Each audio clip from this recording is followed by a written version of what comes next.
Can you give us lang siguro po a quick update lang on the team in terms of yung health of players like Junmar Fajardo? I know that a lot of them are have medyo minor injuries also. Yeah, for your information, Junmar is I think he will not play tonight, but he's doing well on his rehabilitation. If it is a championship, probably maglalaro siya.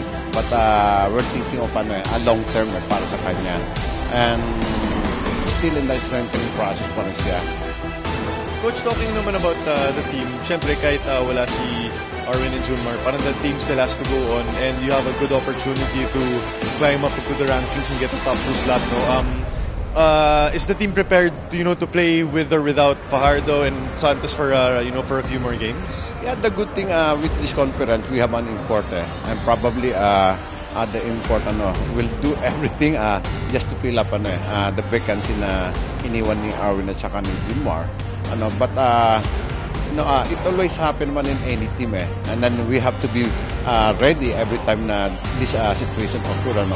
And I think with the system I think alam nila yung mga role nila, and then kung nawala yung mga key players mo merong magpipill up sa kanila, but it's really different with Arwin and Junmar, and I told them we can win games, but it's hard to win a championship without them. But we have to give time for them to recover dahil it's not that easy.